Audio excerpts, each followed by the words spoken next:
Este es un texto bíblico muy interesante, el texto de Primera de Samuel, capítulo 3, verso 10, eh, que ya hemos visto tanto en la iglesia como en algunas reflexiones.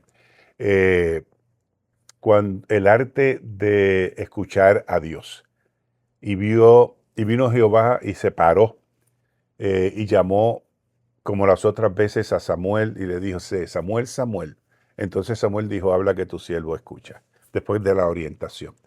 Eso me hace pensar en muchos momentos de nuestra vida, cuando el bullicio que está alrededor nuestro es tan intenso que apenas podemos orar ni escuchar nada. Y a veces también la mente la tenemos llena de cosas, y, y aún así le pedimos a Dios que nos hable y que ponga palabra en nuestra mente. Pero la respuesta tal vez no viene con una voz fuerte, ¿no? Eh, y un milagro visible. Tal vez viene como el silencio o el silbo apacible o profundo de una palabra que leemos en la Escritura, porque yo estoy convencido de que Dios habla y habla por medio de la Escritura. También por medio de la Escritura tenemos que saber segregar lo que es palabra de Dios y lo que es palabra del pueblo de Israel. Y por en medio del silencio uno puede comprender que su voz no siempre grita, a veces susurra en el alma, tranquilo y sosegado. O a veces una palabra, texto bíblico, habla nuestras vidas. En el caso del profeta de aquí, de Samuel, marca un punto crucial, según el texto, en la vida espiritual del pueblo de Israel. El joven Samuel fue criado en el templo bajo la tutela del sacerdote Elí, eh, y escucha la voz de Dios por primera vez. En ese momento, el pueblo de Israel vivía una etapa de silencio profético. La palabra de Jehová escaseaba en aquellos días. Si usted lee 1 Samuel capítulo 3, verso 1, no era que Dios hubiese dejado de hablar, sino que el pueblo había dejado de escuchar. Porque una cosa es que Dios deje de hablar y la otra es que el pueblo deje de escuchar. Y por lo general Dios nunca deja de hablar, pero nosotros sí dejamos de escuchar. El texto revela que Dios elige hablar a quienes tienen disposición, no necesariamente experiencia. Y eso es importante.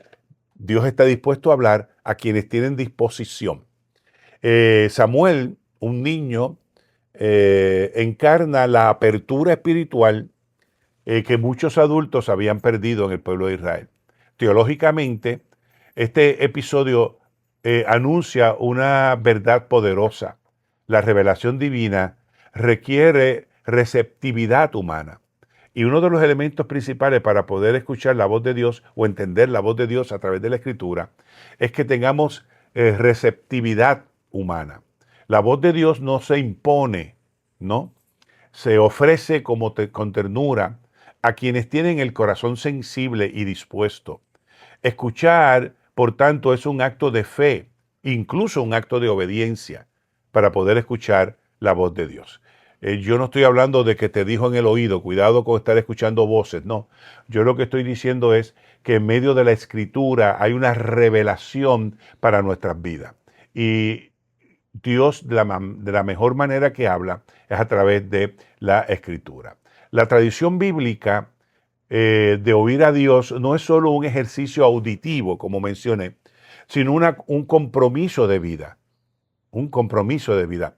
El verbo hebreo shamá, escuchar, implica también obedecer, van juntos. Shamá, que significa escuchar, pero también tiene una implicación de obedecer.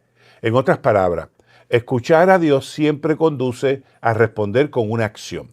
Yo no escucho a Dios para sentir cosquillas, yo no escucho a Dios para decir que yo soy santo, yo no escucho a Dios para demostrar que yo tengo a Dios agarrado, no. Escucho a Dios, pero eso implica que tengo que responder con una acción. En eso, o por eso Samuel no solo oyó, sino que se dispone. Y es ahí cuando dice la frase, habla que tu siervo escucha. Hay una disposición para escuchar la palabra de Dios. Y yo creo que a veces nosotros buscamos mucho escuchar palabra de Dios y a veces hasta nos las inventamos. Y a veces los predicadores empiezan a decir, perdónenme, sandeces a la gente cuando pasa al frente con poca disponibilidad de corazón. Con poca disponibilidad de corazón. Está demostrado que la gente lo que quiere escuchar es que Dios te va a bendecir, que Dios te va a dar, que Dios... Vamos al frente muchas veces porque queremos algo. Pero cuando respondemos a la palabra de Dios, debemos responder con una disposición para, como Samuel, habla, Señor, que tu siervo escucha. En nuestro contexto puertorriqueño, latinoamericano, que vive, ya vimos, en una profunda crisis de ruido, de alboroto social, alboroto político, alboroto económico e incluso alboroto emocional. Vivimos en una sociedad saturada de mensajes por donde quiera, sobre información, opiniones, distracciones constantes en la vida del pueblo. El silencio se ha vuelto incómodo para mucha gente y la quietud espiritual parece un lujo. Muchos creyentes confunden actividad con espiritualidad y pierden la capacidad de escuchar la voz de Dios en medio de su vida o leer la palabra de Dios en medio de la escritura. En las redes sociales todos quieren hablar, pero pocos desean oír. En los templos se multiplican las voces, pero a veces falta la voz interior del Espíritu en nuestra gente. Mientras tanto, el país clama por dirección, por consuelo, por esperanza. En medio de ese tumulto de situaciones, de ese tumulto de ruidos y de problemas, Dios quiere seguir hablando a través y por medio de su palabra, a la conciencia, al dolor humano, y nos invita a una nueva sensibilidad espiritual. En esta coyuntura que les estoy hablando, marcada por la ansiedad colectiva, la migración masiva, la desconfianza social, la iglesia latinoamericana, puertorriqueña, la iglesia hispana, está llamada a reaprender, y yo creo eso, reaprender a escuchar la voz de Dios. Escuchar al Espíritu antes de hablar al pueblo. Escuchar las heridas antes de ofrecer respuesta.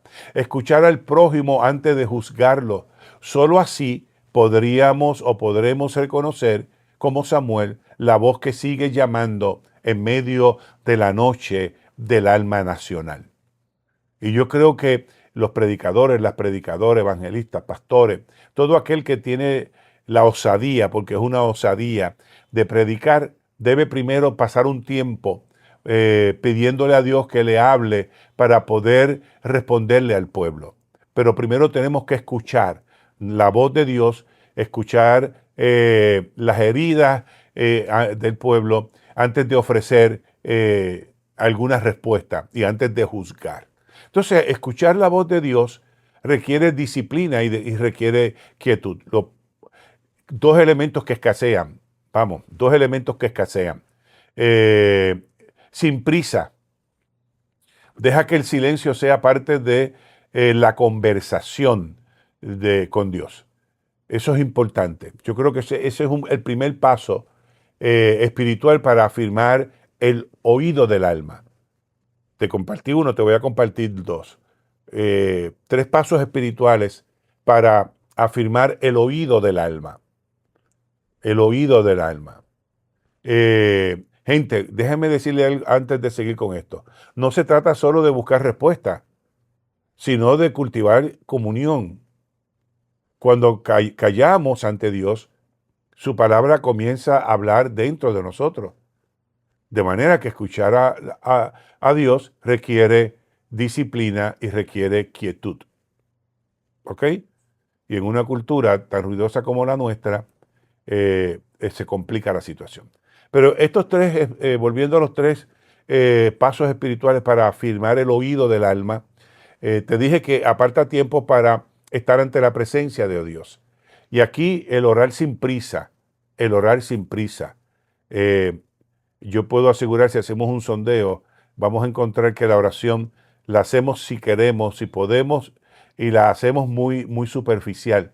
Muy poco tiempo sacamos para orar sin prisa, para dejar espacios de silencio, eh, para que ese espacio de silencio sea parte de la conversación con Dios. El segundo paso es profundizar en la palabra. La Biblia es la voz escrita de Dios. Y punto. La Biblia es la voz escrita de Dios. Claro, usted tiene que aprender a segregar, porque no todo lo que está en la Biblia es palabra de Dios. Hay palabra del pueblo, hay palabra de los profetas. Pero la Biblia es la voz escrita de Dios, quien la ama y aprende a reconocer eh, su tono. Quien ama la palabra de Dios, quien va a la palabra de Dios, aprende a reconocer el tono de la voz de Dios. Eh, eh, Hay que leer la Biblia, gente. Nosotros aquí en Casa Alma y yo, y se lo digo sin ningún miramiento, leemos la escritura, marcamos la escritura de forma devocional. Luego entonces yo la marco de forma bíblica, teológica, para escudriñarla. Pero la primera hora de la mañana la dedicamos a ese ejercicio devocional del silencio, de la oración, de la lectura bíblica. Eh, Tenemos que tener una relación con la Biblia. De hecho, nosotros, a veces yo le digo a Alma, ella tiene una Biblia muy gorda, que la mete en su mochila y le hace mucho bulto. Y le digo, pero deja esa Biblia y busca otra. O en casa tenemos muchas Biblias. Entonces ella me dice que esa es su Biblia, ¿no? Hay una relación, y eso es lo que queremos buscar, una relación con la palabra, y marcarla y escribirla. Eso es importante. El tercer punto, vive con un corazón obediente. Hay que vivir con un corazón obediente. No basta con oír. Oiga, no basta con oír. Hay que estar dispuesto a hacer lo que Él diga. Y punto. Y punto. Como ustedes saben, nosotros estamos a punto de salir de la iglesia, ¿no? Ya en el mes de marzo del nuevo año, yo entrego mi obispado o el pastor general, eh, porque se acabó el tiempo desde nuestra perspectiva, y Dios nos está llamando a hacer otras cosas, es interesantísima. Entonces, escuchar la voz de Dios para ver qué es lo que Dios quiere hacer por medio de nosotros. Entonces, déjame compartirte, para ir concluyendo, 4 afirmaciones de fe que creo son importantes de este tema. Primero, Dios todavía habla a su pueblo. Yo creo eso. Dios todavía habla a su pueblo. Segundo, que su voz trae paz, que su voz trae dirección y que su voz trae vida. Si usted está a punto de tomar decisiones, si usted está a punto de cambiar su vida, si usted está a punto de salir de un problema, recuerde que la voz de Dios le trae paz, le trae dirección y le trae vida. Yo siempre le digo a las iglesias, cuando voy a nombrar pastores o cuando voy a resolver algún conflicto, si hay paz en tu corazón, esa es la señal que estamos buscando. Y eso se consigue cuando hablamos con Dios. Paz, dirección y vida. Si eso hay, usted váyase por ahí, que por ahí va a tener éxito. Si no hay paz, entonces tiene que repensarlo un poquito más. La palabra es lámpara que guía el camino. Lo dice el Salmista 119. Lámpara a mis pies tu palabra. ¿Qué está diciendo? Que va a guiar el camino. La gente siempre ilumina, afirma que alumbra el camino. Obviamente alumbra, pero más que alumbrar es guía el camino. Y el cuarto, cuando obedezco su voz, se vuelve más clara en mi vida. Cuando yo conozco el tono de la voz de Dios, su voz se torna más clara en mi vida. Así que, para terminar, Samuel aprendió a reconocer la voz de Dios en medio de la noche. Hoy tú y yo también podemos hacerlo en medio del ruido del día del que estamos viviendo. El Señor no ha dejado de hablar. Somos nosotros quienes debemos aprender a detenernos, a callar y a escuchar. Ya, esa es la clave aquí. Detenernos, callar y escuchar. Ahí da la meditación. Vaya conmigo a la oración. Señor, enséñame a reconocer tu voz entre tantas voces. Hacer silencio en el ruido interior e incluso en el ruido exterior. Calma mis pensamientos y abre mis oídos espirituales. Quiero escucharte, seguirte, obedecerte. Habla, Señor, que tu pueblo escucha. Y oramos en el poderoso nombre de nuestro Señor Jesús. Amén. Me gusta esta meditación, compártela, por favor.